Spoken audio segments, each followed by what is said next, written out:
إن الحمد لله نحمده ونستعينه ونستغفره ونعوذ بالله من شرور أنفسنا ومن سيئات أعمالنا من يهده الله فلا مضل له ومن يضلله فلا هادي له وأشهد أن لا إله إلا الله وحده لا شريك له وأشهد أن محمدا عبده ورسوله أما بعد فإن خير الحديث كتاب الله وخير الهدي هدي محمد صلى الله عليه وسلم وشر الأمور محدثاتها وكل محدثة بدعة وكل بدعة ضلالة وكل ضلالة في النار.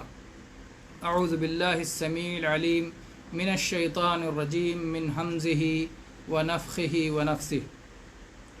رب السماوات والأرض وما بينهما الرحمن لا يملكون منه خطابا يوم يقوم الروح والملائكة صفا لا يتكلمون إلا من أذن له الرحمن وقال صوابا ذلك اليوم الحق فمن شاء اتخذ إلى ربه مآبا إنا أنذرناكم عذابا قريبا يوم ينظر المرء ما قدمت يداه ويقول الكافر يا ليتني كنت ترابا.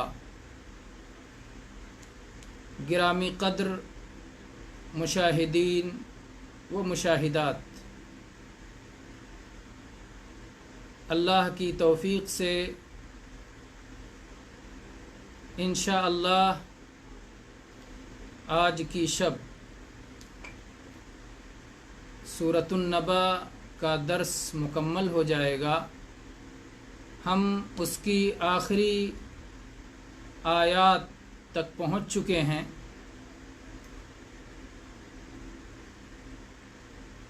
کل کے درس میں یہ آیت پڑھی گئی تھی، یوم یقوم الروح والملائکۃ صفا.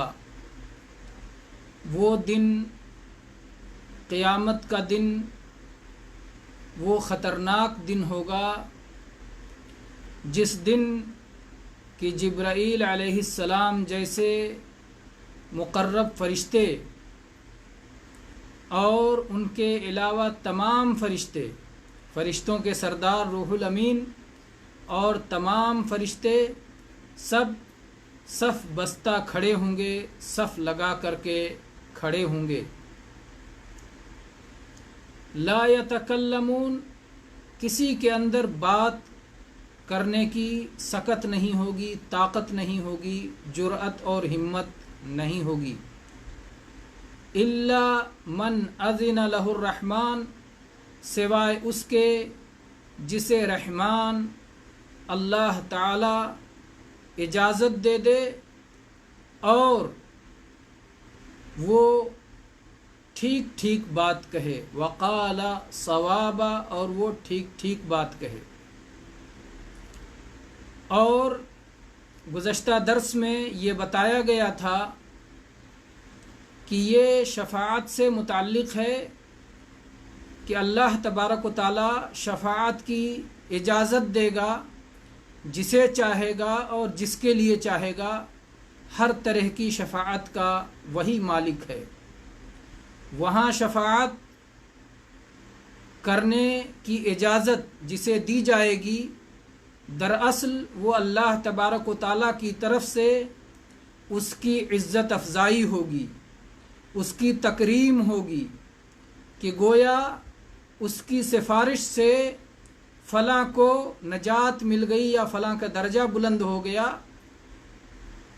تو اس کو چونکہ عزت مل رہی ہے اس لیے اللہ تبارک و تعالیٰ انہیں یہ عزت عطا فرمائے گا. ورنہ حقیقت یہ ہے کہ ساری سفارشوں کا صرف اللہ ہی مالک ہوگا. کوئی شخص اپنے طور پر، چاہے وہ ملائکہ ہوں، چاہے وہ رسول ہوں، چاہے وہ انبیاء ہوں، کوئی بھی اپنے طور پر بڑھ کر کے سفارش نہیں کر سکتا. اس پر کل کے درس میں گفتگو ہو چکی تھی. اس کے بعد میں اللہ تبارک و تعالیٰ نے فرمایا ذالک الیوم الحق، یہ وہ دن ہے جو برحق دن ہے، جس کا آنا بالکل برحق ہے، اور وہاں پر جو کچھ ہوگا صرف حق اور عدل ہی ہوگا، وہاں حق اور عدل کے سوا اور کچھ نہیں ہوگا۔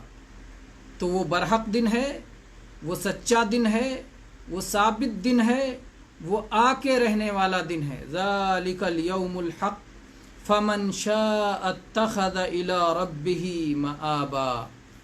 تو جو شخص چاہے اپنے رب کی طرف لوٹنے والا عمل تیار کر لے۔ وہ دن جس میں حق کے مطابق فیصلہ ہوگا، جس دن سارے حقائق کھل جائیں گے، جس دن ہر طرف سچائی اور صداقت کا دورہ ہوگا، اس دن کی تیاری کرنے کے لیے اللہ تبارک و تعالی نے فرما دیا یہ اختیار نہیں ہے کہ جو چاہے کر لے جو چاہے نہ کرے۔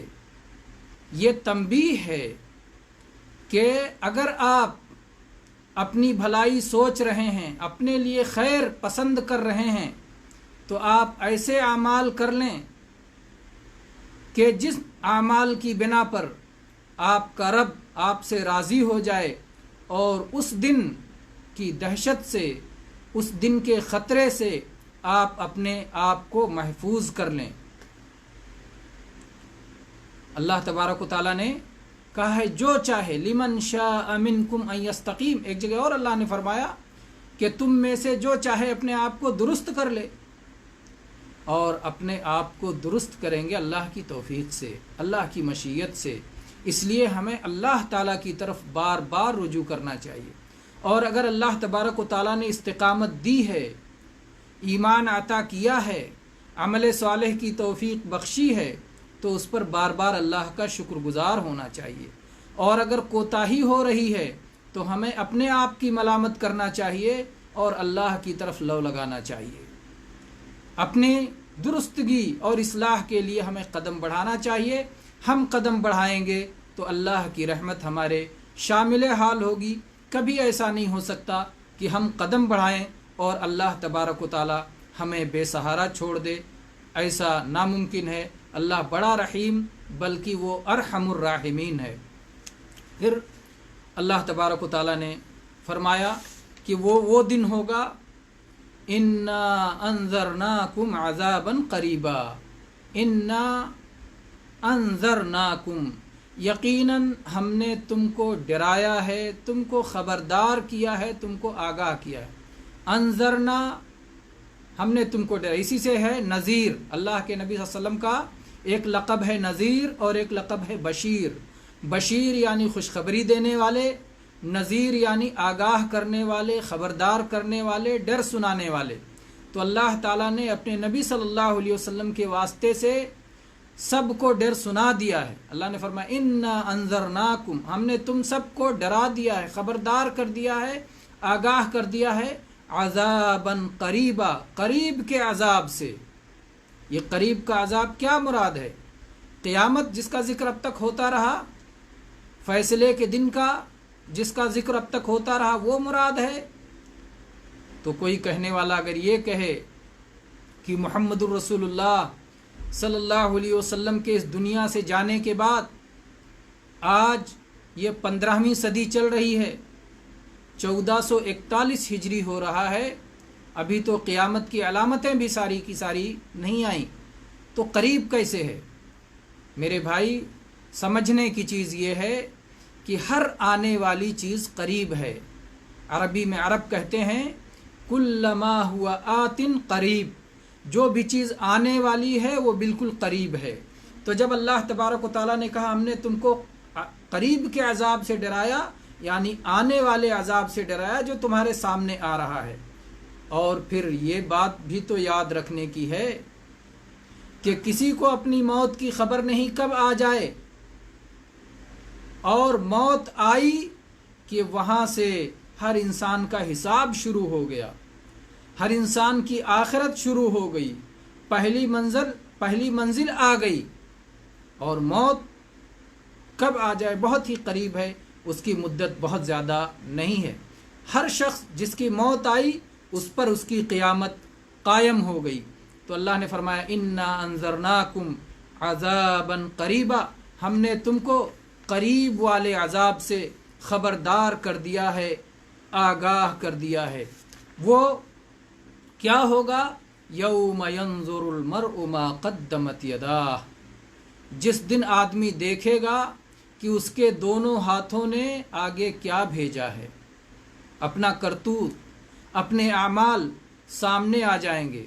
پہلے یہ ساری چیزیں سمجھانے کی ضرورت ہوتی تھی، اب اللہ تبارک و تعالیٰ نے اس کائنات میں اپنی اتنی نشانیاں بھیج دی ہیں کہ اب یہ بتانے کی ضرورت نہیں کہ کیسے آپ کا عمل آپ کے سامنے آ جائے گا۔ آپ کا کرتوت جو ریکارڈ ہو رہا ہے پوری طرح سے، ایک ایک حرکت آپ ایک چھوٹی سی میموری میں چند گھنٹے، اب اس دنیا میں انسانوں کو یہ طاقت میسر آ گئی ہے کہ کئی گھنٹے ایک چھوٹی سی میموری میں ریکارڈ کر کے رکھ سکتے ہیں اور آپ کے سامنے پیش کر سکتے ہیں، یہ آپ نے کیا، یہ آپ نے کیا، یہاں کیا، وہاں کیا۔ اور وہ رب جس نے انسانوں کو یہ دماغ دیا، یہ طاقت دی، یہ سمجھ بوجھ دی اور سب کچھ دیا، جو زمین و آسمان کا مالک، چاند اور سورج کا مالک، دریا اور پہاڑ کا مالک، جو اس پوری کائنات میں تصرف کر رہا ہے، جس کا حکم چلتا ہے اس کائنات میں، وہ اللہ تبارک و تعالیٰ کیسے جب اعمال نامہ لوگوں کے ہاتھ میں آئے گا، لوگ پکار اٹھیں گے، ما لہذا الکتاب لا یغادر صغیرۃ ولا کبیرۃ الا احصاها، کیا ہو گیا؟ نہ کوئی چھوٹی بات چھوٹی ہے، نہ کوئی بڑی بات چھوٹی ہے، سب ایک ایک چیز اس میں درج ہو گئی ہے، ایک ایک چیز کا ریکارڈ یہاں ہے۔ تو اللہ تبارک و تعالیٰ کہہ رہا ہے اپنے اعمال درست کر لو، اپنے آپ کو اپنے رب کی طرف پھیر لو، ہم نے تم کو اس قریبی عذاب سے باخبر کر دیا ہے۔ یوم ینظر المرء، اس دن ہر آدمی دیکھے گا ما قدمت یداہ، مرد بھی دیکھیں گے، عورتیں بھی دیکھیں گی، سب دیکھیں گے ما قدمت یداہ، جو ان کے ہاتھوں نے کر رکھا ہے، جو کچھ انہوں نے کر رکھا ہے۔ وَيَقُولُ الْكَافِرُ يَا لَيْتَنِي كُنْتُ تُرَابًا، اور کافر کہے گا اور انکار کرنے والا کہے گا یا لیتنی، ہائے کاش میں، کنت ترابا، مٹی ہوتا۔ کافر کہے گا کہ ہائے کاش میں مٹی ہوتا۔ کیسے مٹی ہوتا؟ یہ بات، اس پر ہم سب کا ایمان ہے کہ انسان مٹی سے بنا ہے، تو کافر اس دن تمنا کرے گا کہ کاش میں مٹی ہی رہتا اور مجھے انسان کی صورت نہ دی گئی ہوتی، مجھے مکلف نہ بنایا گیا ہوتا، میرا امتحان نہ ہوا ہوتا، پھر میرا حساب و کتاب نہ ہوا ہوتا۔ تو یہ کہے گا کہ کاش میں مٹی ہوتا۔ دوسرا معنی یہ ہے کہ مر جانے کے بعد جب انسان کو دفن کر دیا جاتا ہے، قبر کے اندر مٹی اس کے جسم کو کھا لیتی ہے، وہ مٹی میں مل جاتا ہے، اس کی ہڈیاں، اس کے گوشت مٹی میں مل جاتے ہیں، تو کہے گا اے کاش میں مٹی ہوتا۔ یعنی مر کے جب دفن کر دیا گیا تھا، مٹی میں ملا دیا گیا تھا، تو پھر وہی مٹی ہی رہتا، دوبارہ مجھے زندگی نہ دی گئی ہوتی۔ تو یہ تمنا بھی ہو سکتی ہے کہ مجھے انسان ہی نہ پیدا کیا گیا ہوتا، یہ تمنا ہو سکتی ہے کہ مجھے پیدا کر دیا گیا تو ٹھیک، لیکن مرنے کے بعد دوبارہ نہ زندہ کیا جاتا، مر کر میں کاش مٹی میں مل گیا ہوتا۔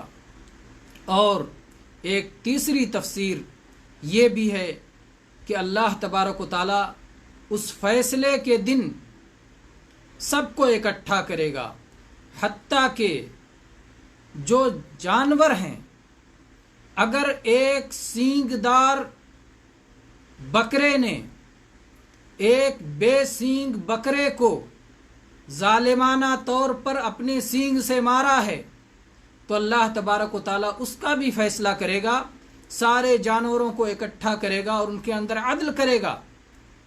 اور چونکہ ان کے لیے جنت اور جہنم نہیں ہے، اس لیے اللہ تبارک و تعالیٰ ان سے فرمائے گا کونو ترابا، کہ اب سب مٹی ہو جاؤ۔ وہ حیوانات مٹی ہو جائیں گے، ان کو دیکھ کر کے کافر کہے گا، مشرک کہے گا، منافق کہے گا، اہل ایمان کے سوا سب کہیں گے اے کاش ہم بھی اسی طرح مٹی ہو جاتے۔ تو اے کاش مٹی ہونے میں یہ تینوں چیزیں داخل ہیں، انسان ہی نہ پیدا ہوئے ہوتے، یا مرنے کے بعد مٹی میں مل گئے ہوتے، دوبارہ نہ زندہ کیے گئے ہوتے، یا یہاں آتے اور حساب کتاب لینے کے بعد ہمیں مٹی بنا دیا گیا ہوتا اور ہمارے لیے جنت و جہنم نہ ہوتا۔ جنت تو حسرت کے لیے ان کو دکھائی جائے گی کہ یہ تمہارا ٹھکانہ تھا اگر تم ایمان لاتے، لیکن تم ایمان نہیں لائے اس لیے تمہارا ٹھکانہ یہ جہنم ہے۔ تو وہاں وہ یہ تمنا کریں گے، لیکن یہ تمنا ان کے کوئی کام نہیں آنے والی ہے، حسرت کریں گے، افسوس کریں گے۔ اس لیے اس حسرت و افسوس کے دن آنے سے پہلے ہی آج ہمیں اپنے ایمان، اپنے عقیدے اور اپنے عمل کی اصلاح کر لینی چاہیے، تاکہ اس دن ہمیں حسرت اور افسوس نہ کرنا پڑے۔ یہاں ایک چیز اور یاد دلا دیں کہ اس موقع پر کچھ لوگ ابو تراب کا ذکر کرتے ہیں۔ تراب کے معنی مٹی، یا لیتنی کنت ترابا، اے کاش میں مٹی ہوتا۔ صحابہ کرام رضی اللہ عنہم میں، بلکہ خلفائے راشدین میں ایک خلیفہ راشد کا لقب ہے ابو تراب، وہ ہیں علی رضی اللہ تعالی عنہ، جن کا لقب حیدر بھی ہے، علی حیدر رضی اللہ تعالی عنہ۔ ان کی کنیت ہے ابو تراب۔ ابو تراب یعنی مٹی والے، عربی میں والے کے لیے ابو کا لفظ استعمال کیا جاتا ہے۔ تو بعض لوگ یہاں پر ان کا ذکر کر دیتے ہیں، اس لیے ابو تراب کا صحیح مطلب آپ جان لیں، تاکہ آپ کو کبھی وہ چیز سن کر کے دھوکہ اور فریب نہ ہو۔ اصل میں علی رضی اللہ عنہ وہ صحابی ہیں کہ جن کو رسول اللہ صلی اللہ علیہ وسلم کا داماد ہونے کا شرف حاصل ہے۔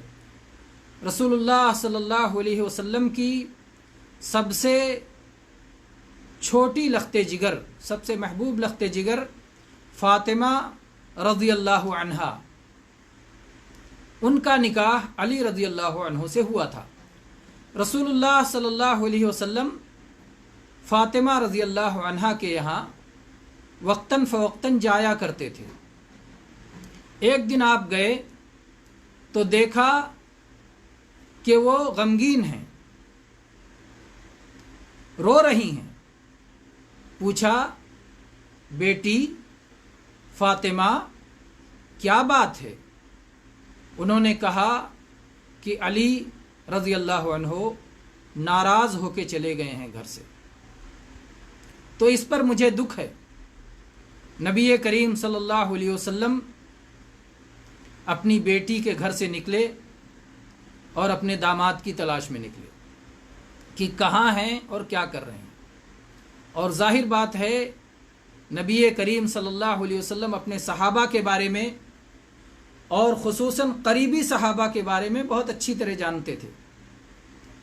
چنانچہ آپ اپنی مسجد میں آئے، اور اپنی مسجد میں آئے تو دیکھا کہ علی رضی اللہ عنہ مسجد کی فرش پہ لیٹے ہوئے ہیں۔ آج کی طرح مسجد میں فرش قالین نہیں بچھا ہوا تھا، بہترین جس طرح سے آج مسجدیں سجائی ہوئی ہوتی ہیں اس طرح نہیں تھا۔ اس وقت تو مسجد میں کنکری اور چھری بچھائی ہوئی تھی، رمل بچھایا ہوا تھا، جو کہ یہاں عرب میں ہر جگہ پایا جاتا ہے۔ علی رضی اللہ عنہ انہی کنکریوں پر، اسی مٹی پر، اسی رمل پر لیٹے ہوئے تھے۔ نبی کریم صلی اللہ علیہ وسلم قریب میں پہنچے اور آپ ان کے قریب بیٹھ گئے اور ان کے پیٹھ سے مٹی جھاڑتے جاتے تھے اور کہتے جاتے تھے، قم یا ابا تراب، قم یا ابا تراب، او مٹی میں، او مٹی والے، مٹی میں لیٹ جانے والے، مٹی کے فرش پہ لیٹ جانے والے، او مٹی والے اٹھو، او مٹی والے اٹھو۔ تو یہ قصہ ہے علی رضی اللہ عنہ کے اس لقب کا۔ یہ لقب رسول اللہ صلی اللہ علیہ وسلم نے ان کو دیا ہے، اور ان کو اس وجہ سے یہ لقب بہت پیارا تھا۔ اور یہ لقب تمام اہل ایمان کے یہاں پیارا ہے۔ تمام مسلمان اس لقب سے محبت کرتے ہیں، کیونکہ یہ علی رضی اللہ عنہ کے لیے، جو رسول اللہ صلی اللہ علیہ وسلم کے چوتھے خلیفہ راشد ہیں، ابو بکر صدیق رضی اللہ عنہ کے بعد، عمر فاروق رضی اللہ عنہ کے بعد، عثمان غنی رضی اللہ عنہ کے بعد یہ چوتھے خلیفہ راشد ہیں۔ ان کے لیے رسول اللہ صلی اللہ علیہ وسلم نے جو لقب عطا فرمایا، اس لقب سے سارے اہل ایمان کو محبت ہے، لیکن اس لقب کا اس آیت سے کوئی تعلق نہیں ہے، وہ مستقل ایک الگ چیز ہے اور یہ آیت الگ چیز ہے۔ اس لیے ان دونوں کا یہاں کہاں کی اینٹ کہاں کا روڑا اور کس نے کیا کنبا جوڑا، یہ صحیح نہیں ہے۔ قرآن پاک کو اسی طرح سمجھا جائے جس طرح نبی کریم صلی اللہ علیہ وسلم نے اپنے صحابہ کرام کو سمجھایا، اور جیسے صحابہ نے سمجھا، اور جیسے صحابہ کے بعد اچھے طور پر ان کے راستے پر چلنے والے سلف صالحین نے سمجھا، ان کے راستے پر ہمیں قرآن پاک کو سمجھنا ہے۔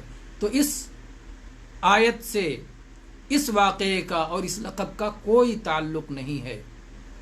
اللہ تبارک و تعالی ہمیں سنت پہ قائم رکھے، اور ہر طرح کی بدعات سے اور ہر طرح کے اہل بدعت کے شر سے، شکوک سے، شبہات سے اللہ تبارک و تعالی ہم سب کے ایمان اور عقیدے کی حفاظت فرمائے۔ آمین۔ وآخر دعوانا ان الحمد للہ رب العالمین۔ اس طرح سورہ نبا کی تعلیم، سورہ نبا کا درس اللہ کے فضل و کرم سے مکمل ہوا۔ اب انشاءاللہ اگلے دنوں میں ہم اگلی صورت کی طرف بڑھیں گے۔ اس دوران ہم آپ سب سے یہ مشورہ، اس کو ہم نے پچھلے درس میں بھی رکھا تھا اور آج کی درس میں بھی رکھ رہے ہیں، کہ ان دروس کے تعلق سے اور ان کے اوقات کے تعلق سے اگر کوئی مشورہ ہو تو بے جھجک بھیجیں، واٹس ایپ پہ بھیجیں، یا درس ہوتے ہوئے اپنے یہاں پر کمنٹ میں لکھیں۔ اگر اس درس کو اسی طرح جاری رہنا چاہیے تو الحمدللہ، اور اگر 2 درس زیادہ ہو جاتا ہے ایک دن میں تو ایک ہی درس رکھا جائے، لیکن سارے لوگ فائدہ اٹھائیں، اور اگر 2 درس کم ہے تو 3 کر دیا جائے۔ تو اگر 2 درس سے زیادہ کرنے کی ضرورت ہے تو اس کا ذکر کریں، 2 درس زیادہ ہے کم کر کے صرف 1 درس باقی رکھنے کی ضرورت ہے تو اس کے بارے میں بھی مشورے دیں۔ آپ سب کے مشوروں کا انتظار رہے گا۔ اللہ تعالیٰ جزائے خیر دے، اور ان تمام بھائیوں کو جو اس درس کو پوری دل جمعی کے ساتھ سنتے ہیں، نہ صرف اس درس کو بلکہ قرآن و حدیث کے جو بھی دروس ہوا کرتے ہیں، اللہ سے محبت کی وجہ سے، رسول اللہ صلی اللہ علیہ وسلم سے محبت کی وجہ سے، دین اسلام سے محبت کی وجہ سے، اور کفر و شرک و بدعات سے نفرت کی وجہ سے، حق کو جاننے کے لیے اور باطل کو سمجھنے کے لیے جو لوگ ان دروس میں حاضر ہوتے ہیں، اللہ تبارک و تعالیٰ ان سب کو اپنے فضل سے مالا مال فرمائے۔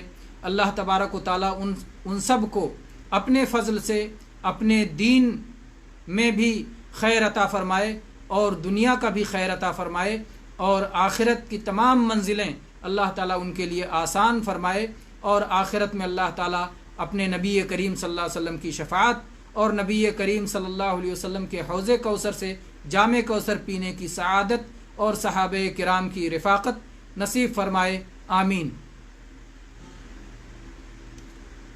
کچھ لوگ فی الفور مشورے دے رہے ہیں، یہ مشورے بعد میں بھی دیتے رہیں انشاءاللہ، غور و فکر کے بعد سوچ کے دے۔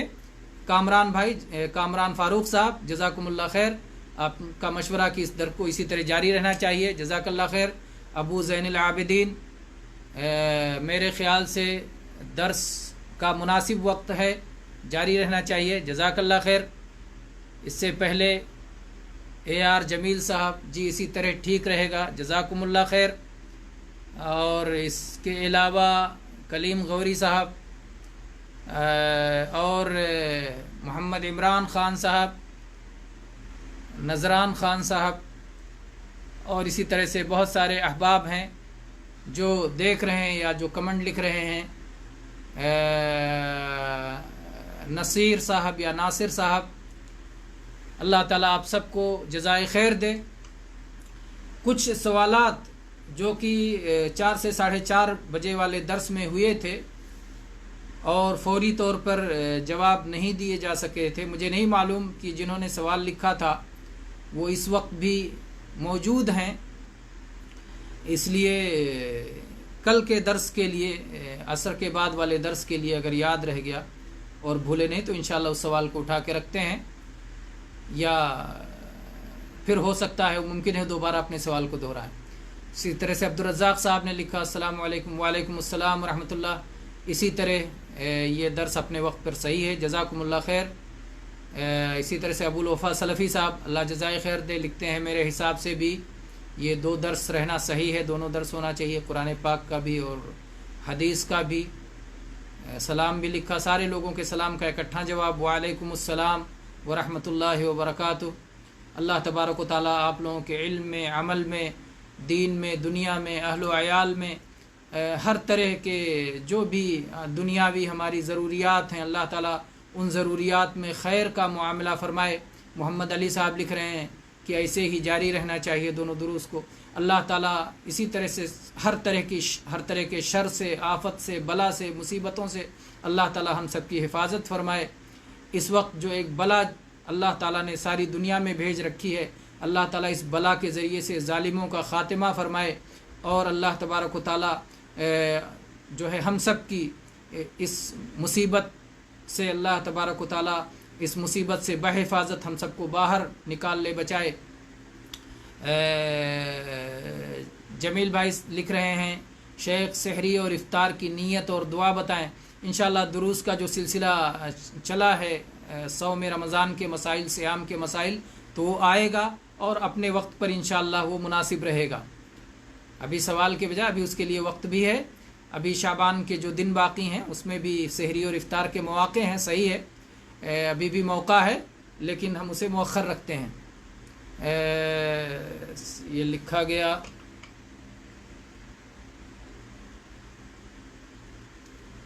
کبھی کبھار دوسرے وقت میں رمضان المبارک کی مناسبت سے درس ہو۔ جی ہاں، ابھی جو عصر کے وقت کا درس ہے 4 سے 4:30 کا، اس میں رمضان اور صیام سے متعلق ہی احادیث کی تشریح شروع کی گئی ہے، اور آج صیام سے متعلق آج گفتگو کی گئی تھی۔ آج 4 سے 4:30 کے دوران صیام سے متعلق، صیام کی حکمتیں، صیام کے فوائد، صیام کا معنی، صیام کا شرعی حکم، اس تعلق سے گفتگو کی گئی تھی، اور انشاءاللہ دوسرے مسائل دھیرے دھیرے کر کے ایک کے بعد ایک آتے رہیں گے۔ عبدالرزاق صاحب لکھ رہے ہیں رمضان المبارک کے مہینے میں صدقہ کب دیا جائے؟ رمضان کا صدقہ اگر آپ کی مراد ہے، جسے صدقۃ الفطر کہتے ہیں، تو انشاءاللہ اس مسئلے کا بیان پوری تفصیل کے ساتھ آئے گا۔ اور اگر عام صدقہ کی بات ہے تو عام صدقہ مسلمان پورے سال دیتا رہتا ہے، اور صدقہ آپ دیکھیں صاد دال قاف، صدق کے معنی ہوتا ہے سچائی، اور صدقہ اسی سے ہے، اسی سے اللہ کے نبی صلی اللہ علیہ وسلم کا لقب ہے صادق، سچ بولنے والے، سچا عمل کرنے والے، سچائی پہ رہنے والے۔ تو صدقہ یہ دینے والے کے سچے مسلمان ہونے کی علامت ہے، اسی لیے اس کا نام ہے صدقہ، کہ یہ دے رہا ہے تو یہ اللہ پر ایمان میں سچا ہے، اس لیے اللہ کی راہ میں خرچ کر رہا ہے، اللہ کے بندوں پر خرچ کر رہا ہے۔ اللہ تبارک و تعالیٰ قرآن پاک میں 2 چیزیں ایک ساتھ ذکر فرمایا کرتا ہے، وَأَقِيمُوا الصَّلَاةَ وَآتُوا الزَّكَاةَ، صلاۃ قائم کرو اور یہ اللہ کا حق ہے، وَآتُوا الزَّكَاةَ، اور زکوٰۃ دو اور یہ اللہ کے بندوں کا حق ہے۔ اللہ کا بھی حق ہے، لیکن اللہ کے بندوں کا اس میں حق بہت واضح ہے کہ یہ مال ان کو پہنچے گا، اور اللہ تعالیٰ کی طرف سے ہمیں اجر ملے گا، ثواب ملے گا، اللہ نے فرض کیا ہے۔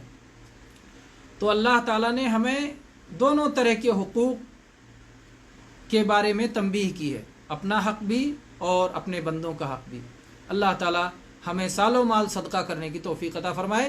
رمضان میں تمام اعمال کے ثواب بڑھ جاتے ہیں، تو یقیناً اس کا ثواب بھی بڑھ جائے گا، لیکن جو لوگ متعین کر کے کہتے ہیں ایک فرض کا 70 فرض کے برابر اور ایک نفل کا 70 فرض کے برابر یا فرض کے برابر، تو یہ حدیث صحیح نہیں ہے۔ اس لیے ہمیں دونوں چیزیں جاننا چاہیے، صحیح بھی اور جو چیزیں صحیح کہہ کے بیان کی جا رہی حالانکہ وہ صحیح نہیں ہے، تو حق اور باطل دونوں جاننا چاہیے، لیکن پہلی فرصت میں حق کو سیکھنا چاہیے، کیونکہ باطل بہت ہیں، رنگا رنگ ہیں، قسم قسم کی ہیں۔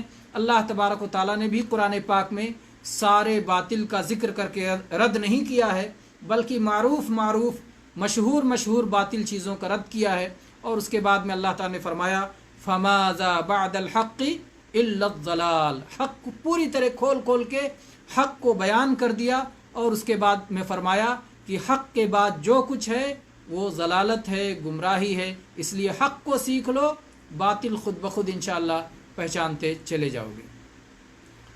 جزاکم اللہ خیر۔ دعاؤں کے ساتھ درس کے اختتام کا اعلان کیا جاتا ہے۔ اقول قولی ھذا واستغفر اللہ لی ولکم من کل ذنب فاستغفروہ انہ ھو الغفور الرحیم۔